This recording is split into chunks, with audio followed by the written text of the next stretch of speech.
কনকনে শীতের হাড় কাঁপানো শীতল হাওয়া, প্রতিকূল আবহাওয়া আর তৈরি পরিবেশ, এরই মাঝে বেজে উঠল আপনার বিদায়ের করুণ সুর।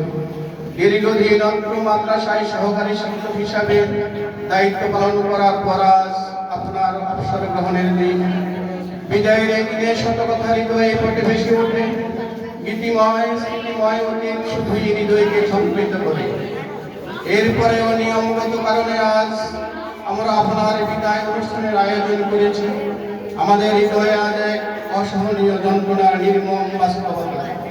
তাই বিদায়ের করুণ সুরে আমাদের অন্তর আজ অব্যক্ত বেদনায় ভারাক্রান্ত।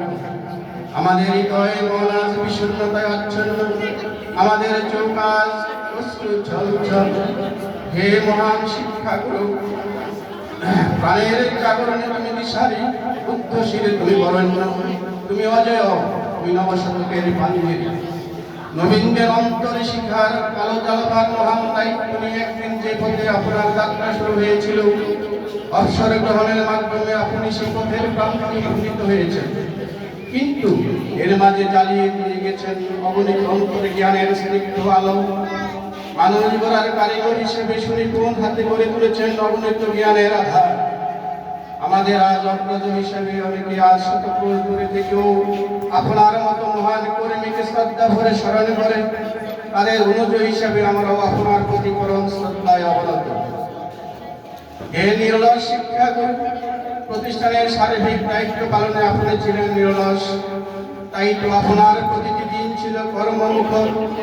নিজ দায়িত্বের প্রতি আপনি ছিলেন কর্তব্যনিষ্ঠ। আপনার কর্তব্যনিষ্ঠার সুবাদে আমরা সত্যিকারের জ্ঞানের যে সন্ধান পেয়েছি, তা আলোকবর্তিত হয়ে আমাদের পথ দেখাবে।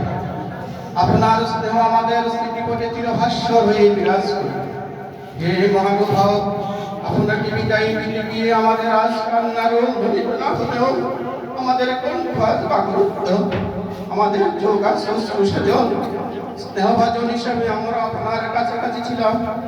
বয়সজনিত চপলতায়, জ্ঞানের অপূর্ণতায়, কখনো মনের অজান্তে আমরা আপনার বিরক্তির কারণ হয়েছি। আমাদের কথায় আচরণে হয়তো কষ্ট পেয়েছেন। আজ বিদায় লগ্নে আপনার মহানুভবতার কাছে আমাদের অনুরোধ, আপনি আমাদের ক্ষমা করে দেবেন। বিদায় বন্ধু বিদায়, হয়তো দেখা হবে কোনো এক স্মৃতির গভীর ভাবনাহীন প্রান্তরে। হে আল্লাহ, আপনি এই মহান শিক্ষাগুরুর অবসর জীবন মানবের শান্তিতে সমৃদ্ধ করুন, আমিন। আপনার গুণমুক্ত প্রান্তর ফাজিল মাদ্রাসার শিক্ষক কর্মচারী ও ছাত্রছাত্রীকে ধন্যবাদ সবাইকে।